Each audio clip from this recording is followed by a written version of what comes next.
गर्मी इतना न पड़ता ये ड्राइवर सा है इतना न गर्मी बा मन उकता जाता। मेहरारू कह तरीकी घर में रही कि पोखरा में जाई हमरा समझ में नहीं कह तरीकी सुनी। हाँ कथी कहता गर्मी बड़ा बेसुमार बा। हाँ कहीं कहीं 52 डिग्री हो गई बा।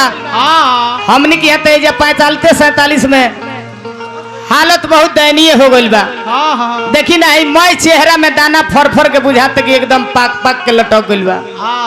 हाँ गर्मी से इतना ना महौरी निकल तरी सा के में डरमी कुल नाइसिल ओसिल सब फेल बा।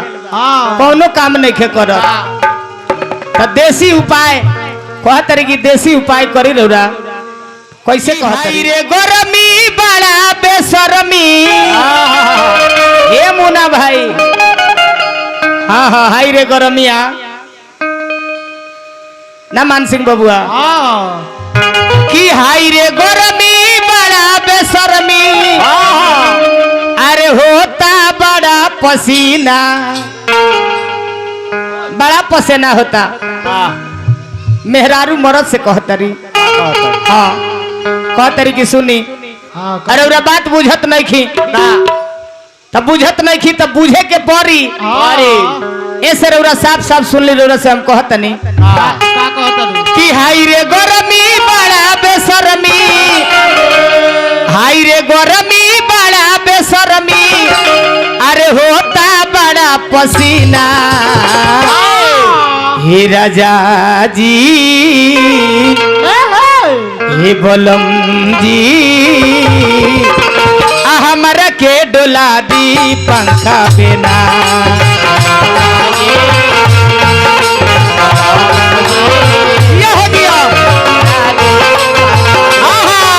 राजा जी हमरा के डोला दी पंखा बिना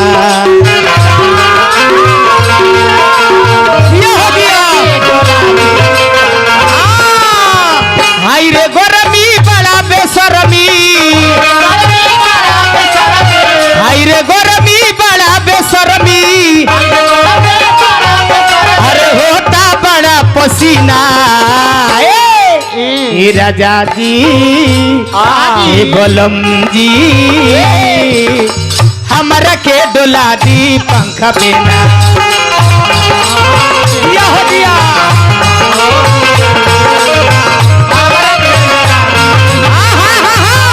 बलम जी हमरा के डोला दी पंखा बिना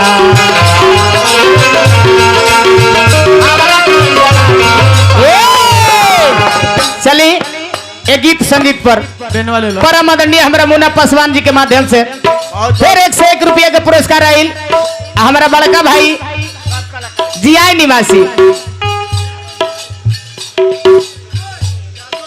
बेनो लेके हिलावत रहो। जादव जी तो हईले हमें हम कहाँ कहते नहीं कि जादव जी ना हुई।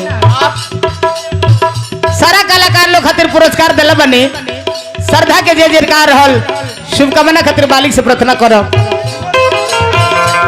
अब विनोद भाई जी आई निवासी औरतिया कहतिया मन नहीं करेला करे के सिंगार हो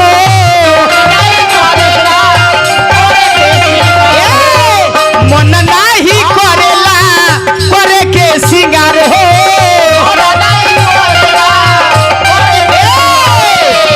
ऋषि भाई इनकर हालत देखी इनकर हालत देखी सारा सिंगार पटार छोड़ दिल बड़ी एकदम कह तरी की मन करता कि हम यही रही इतना ना गर्मी बेसुमार बा देह पर बर्दाश्त नहीं हो। चली हमरा मुकेश कुमार यादव बनारसी अब बनारस से सिवान जंक्शन आगल बनी है के पुरस्कार देनी 101 रुपया श्रद्धा के जय जयकार रहल शुभकामना खातिर मालिक से प्रार्थना करो मनोकामना पूरा होके पद प्रतिष्ठा बरकरार रहे ना जी। मन नहीं करेला करे के सिंगार हो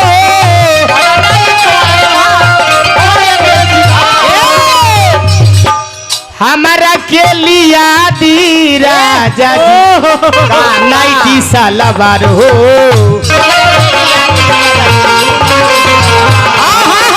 हमारा के लिया दी राजा जी नाइटी सालवार हो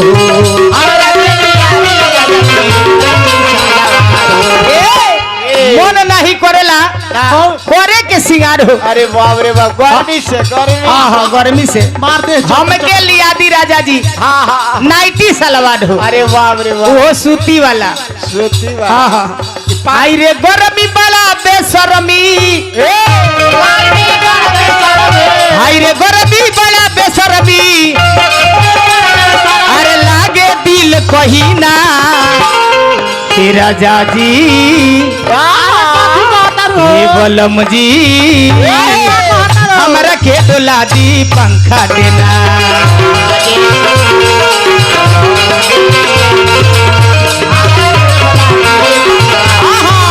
बलम जी हमरा के डोला दी पंखा देना।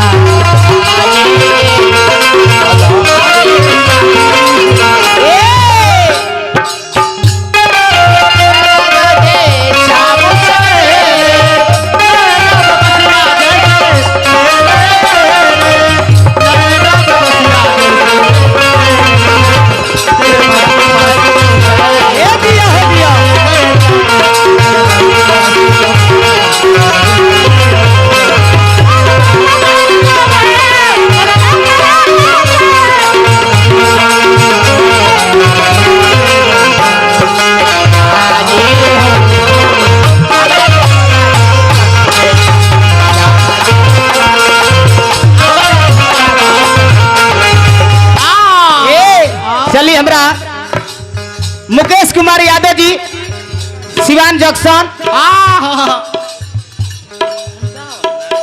पुरस्कार देहनी श्रद्धा के जय जयकार रहल। शुभकामना खातिर मालिक से प्रार्थना आई हमरा। वाह वाह। मुन्ना पासवान जी फिर गीत संगीत पर पुरस्कार देहनी श्रद्धा के जय जयकार रहल। शुभकामना खातिर मालिक से प्रार्थना करब ये प्यार दुलार सही बना रहो। रुपया पैसा का चीज है मुकेश भाई बोली।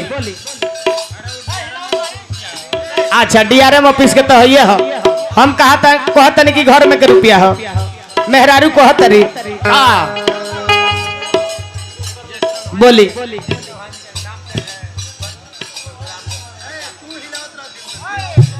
चलिए हमरा हीरा चौहान जी 51 रुपया का पुरस्कार देहनी श्रद्धा के जय जयकार रहल। शुभकामना खातिर मालिक से प्रार्थना पद प्रतिष्ठा बरकरार रहो। अरे दिन दिन बढ़ता दूना चौगुना,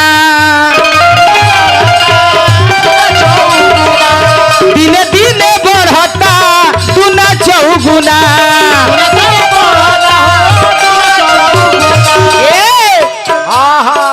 नहीं बर्दाश्त होता दुख होता दूना।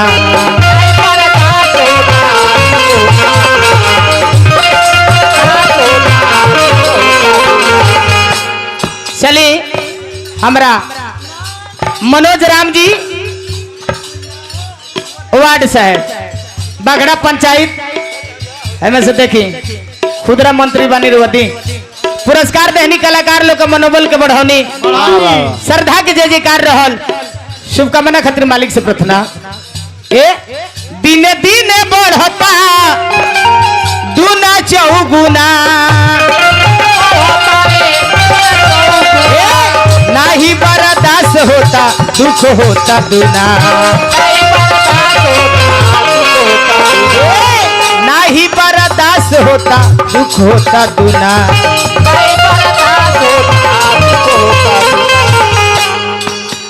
आरे देहिया से टप टप आरे चुआता पसीना। ऋषि भैया देहिया से टप टप चुआता पसीना। हे राजा जी हे बोलम जी अरे हमारा के डोला दी पंखा।